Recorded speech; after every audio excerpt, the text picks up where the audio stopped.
Good evening. My name is Aoife Lee and I'm a parent coach of Parent Support. I'm also a mum to three children.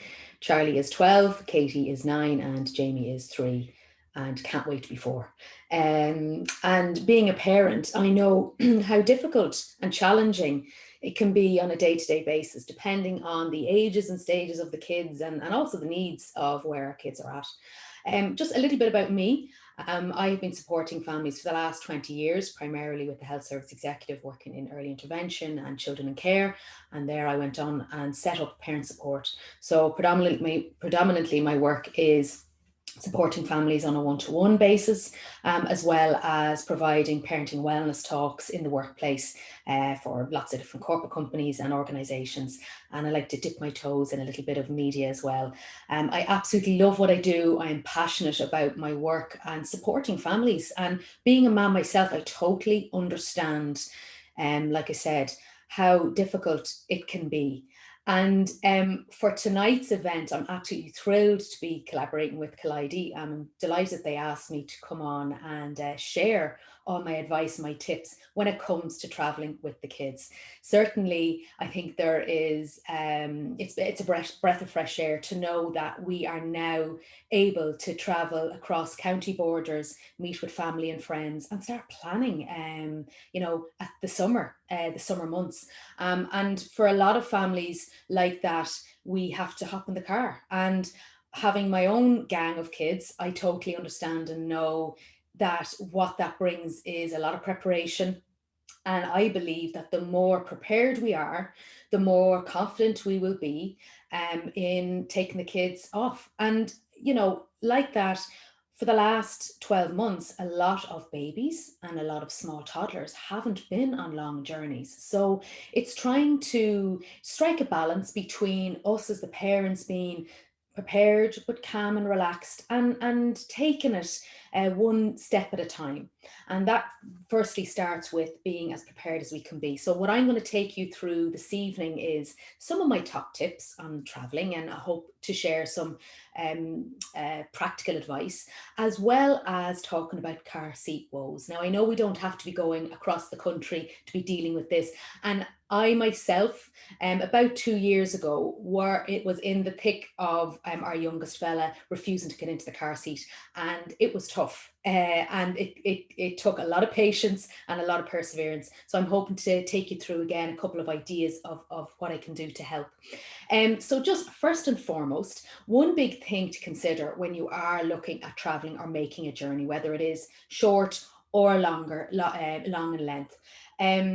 Consider the time of day that you're going to travel. And it's important to look at the needs of the children, where they at in their schedules, napping and eating, and what kind of form they're in. I myself find going early in the morning to try and coincide it with where you're guaranteed a nap in the middle of it all is always really good.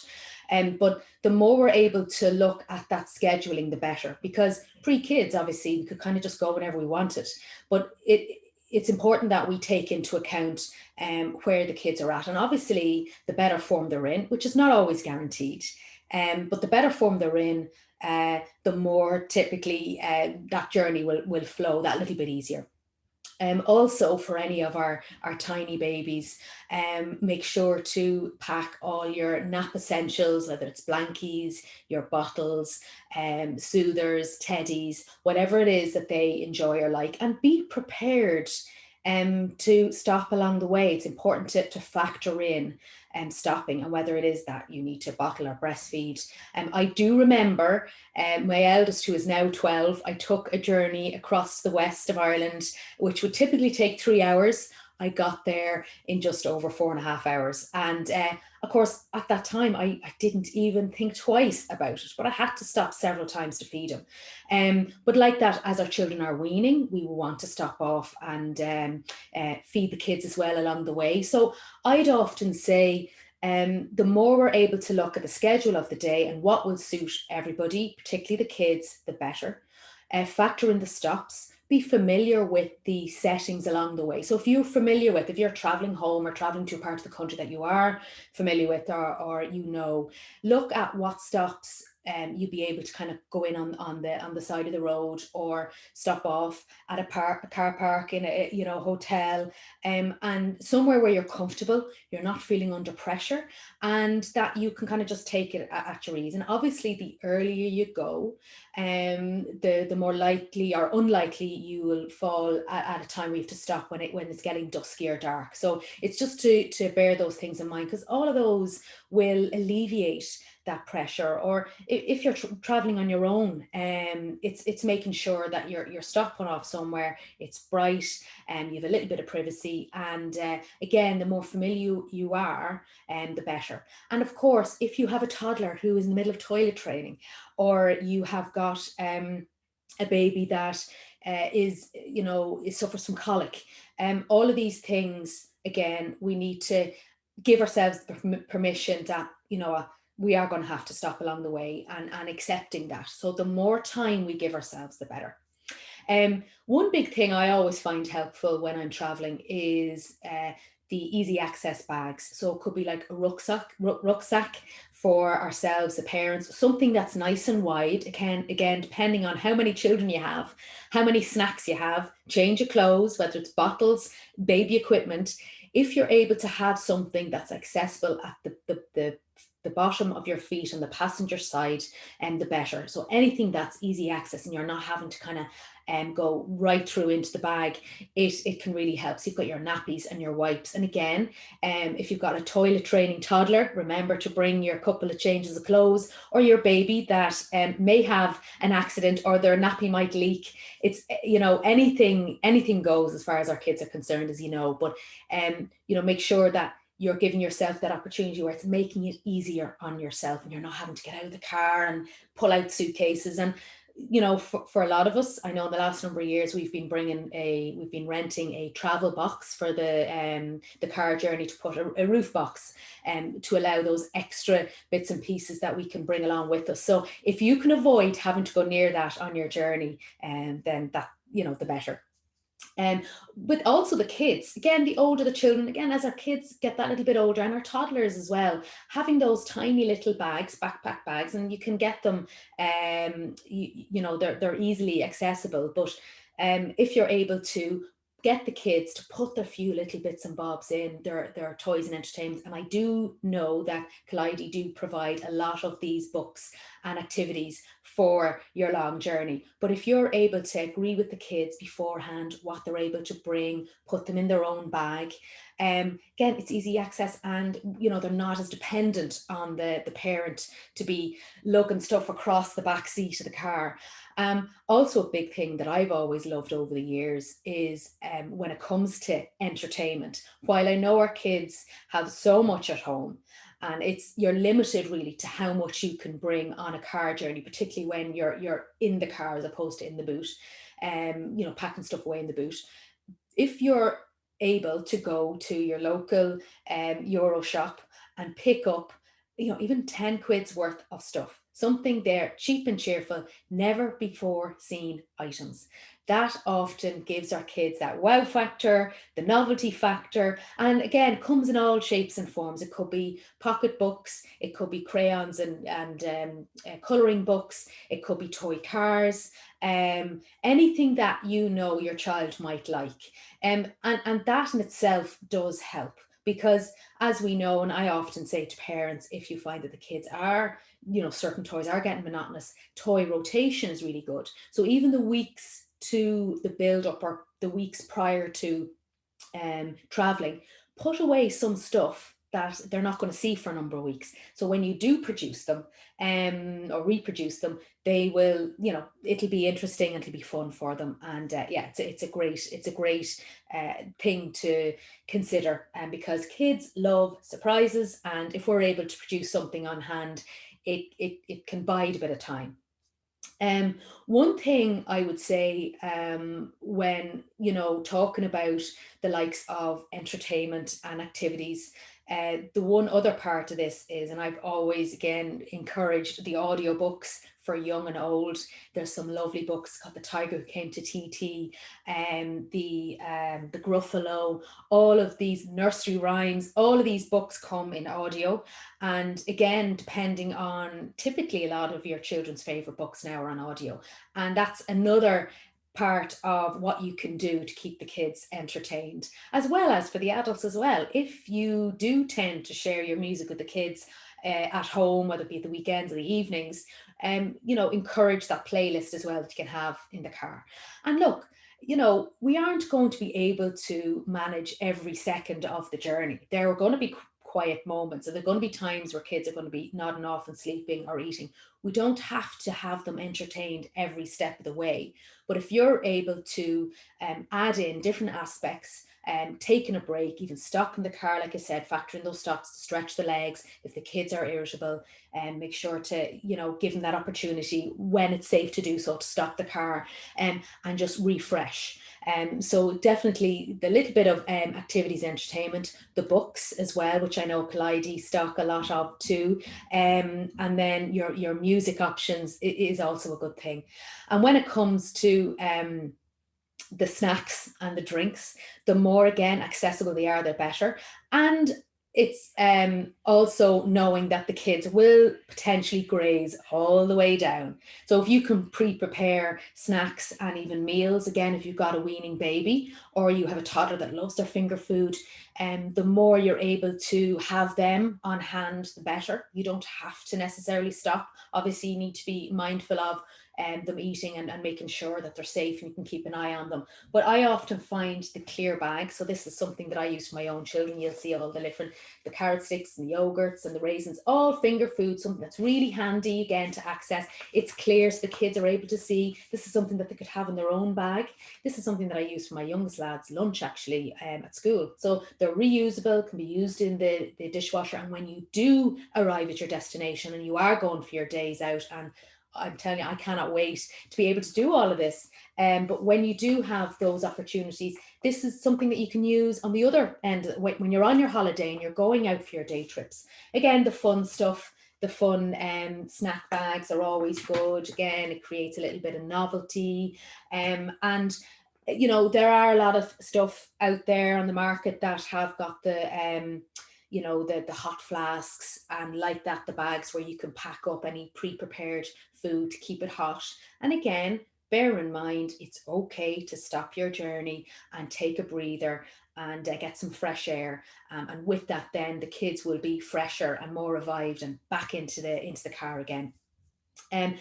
When you consider all the activities and the books and the snacks and the drinks, one thing that I find helpful again with my kids is the car seat organizer, and it's a product that again I believe Kaliedy stock, that you place it on the back of the car seat, whether it be the driver's side or the passenger side. And within that organizer, they've got lots of different pockets where you have mesh, or where you can insert things into pockets where you can't be seen. But a lot of it is displayed where, again, easy access. And if it's on front of a child's seat, they can just pick out their bits and bobs themselves. Again, don't produce it until the morning of. It's fun, it's novelty, and kids are all over. So I definitely recommend something like that. That really helps. Another thing to consider is the first aid essentials. And like as a mom myself, I know how important it is. While we'll have maybe the bigger bag of stuff to have when we go down there, which includes the plasters and the antiseptic creams, something for along the journey, which is always helpful, is the likes of the thermometer. And this is kind of like an easy access one. This is my own that I picked up when my kids were smaller.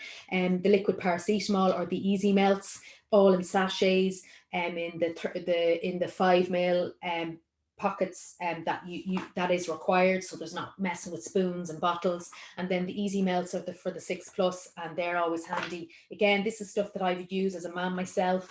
And also what's brilliant is the cleansing wipes that again you can get easy access, always very handy. And then you've got your antiseptic cream. Another thing, which is if you have got children that tend to have queasy tummies along the way, what you can pick up is the anti-sickness bands, motion sickness bands for the unsettled bellies. And I know you can place it on the wrist and place it on the kind of the pulse of the arm. Some families find it helpful, but it's just something that you can pick up in your local pharmacy. But again, these bags are brilliant, whether it be for when you're out and about, easy access. You can put there is a larger version you could put like your nappies and wipes, like that for our snacks, and first aid. Because like anything, our kids don't like waiting for anything, although sometimes they just have to. But certainly when it comes to making life easier, they're just the recommendations that I would suggest. That's pretty much it insofar as our actual traveling with the children. I think it's important that we again give ourselves that opportunity to prepare. And while we cannot prepare for every eventuality, the more we're prepared in lots of different ways, the better. And again, like I said, the timing of the day can make a big impact on how a car journey can go. And it's chatting to the other half, the other adult, and the other parent maybe that is traveling together, that you kind of decide on your schedule. And if it all goes array, just take that step back and kind of go, right, what do we need to do here that's going to be helpful. The other part of what I'm going to talk about tonight is our car seat woes. And, you know, I suppose like that, it doesn't take a long journey for our kids to resist the car seat. The arched back, the absolute determination and strength of our toddlers is incredible. And you know what? That's going to stand to them one day. But what I would say to you is it is part and parcel of our kids growing up. It's part of their temperaments and their personalities. Obviously, as they get older, they become more independent. They're looking for control, they're looking for attention. And with that comes different challenges. And trying to get the kids into the car seat is one of those things. So what I have found helpful and what I've often supported parents on, just when you're dealing with those kind of behaviors and, you know, alongside other scenarios and situations, is one big thing is for us to keep calm. Often it develops into a habit. And the kids see the car seat, and before you know it, their back is arched. The calmer we can be, the better. And it does start with us. Our expectations of the kids is that they will do what they're told when we tell them. And that's not always the case, as we all know. So the calmer we can be, the better. Because the more we get het up and anxious, and really when you think about it, in this past year, other than maybe last summer when we were out and about more, but the kids haven't been, again, like that on those long journeys. While a lot of our kids go to childcare and creche, and there is those frequent journeys, it's the longer journeys where they're in and out a lot of the car can sometimes be testing for everybody. So habits can form very quickly. So what I would say is keep calm, prepare in advance, let your child know exactly what is happening. Offer choice. I will take your hand or you get up yourself. Because often for toddlers, it is about control. They do want to do things themselves. And so when they are being triggered, a tantrum can occur very quickly. And if we are losing it ourselves or getting really upset and stressed, that can impact how a situation can evolve and escalate. So plan in advance, let them know exactly what's going to happen. While that's not always, things aren't always going to go to plan, the more children are aware of a plan of action, they know what's happening next, they cope a lot better. So name the stages and be specific. So I'm going to get you into the car.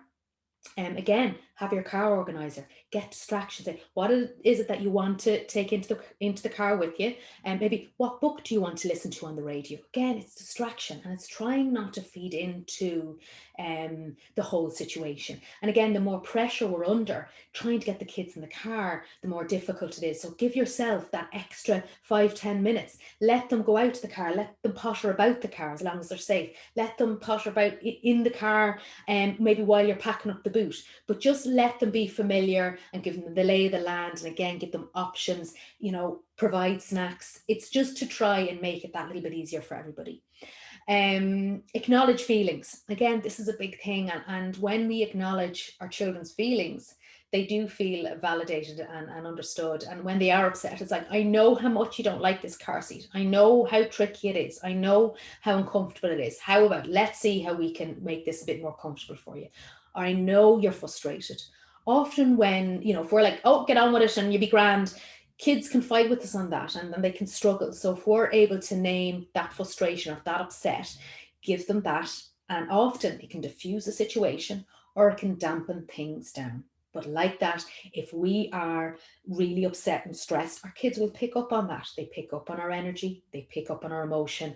And if they know that it's something that's stressing us out, they will feed into that. So the calmer, the better. Name the stages. Occupy, distract, whether it be snacks, something new, audiobooks, your car organizer, which I spoke about. Again, change all the stuff around. Again, life is busy, so we kind of forget about when we're to and fro. But if you know that you're going through a phase or a period of time where things are tricky, give yourselves the chance of changing things up. Again, kids like things different. They get bored very quickly. So distraction is a big thing there.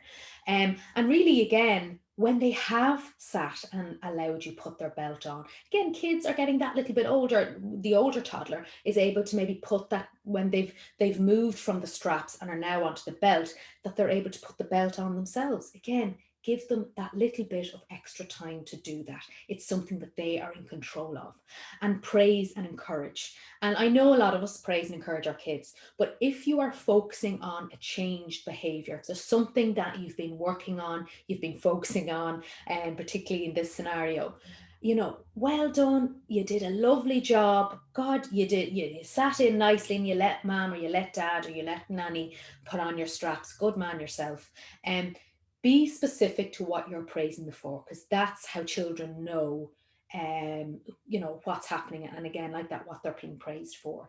If we're praising our kids every day for everything, yes, it gets lost in translation, it gets watered down. But certainly when you're focusing on best efforts, that makes a big difference. And it's something that we have to work on. Just because we go and maybe change this approach straight away, it doesn't mean that it's just going to happen. You're going to see result.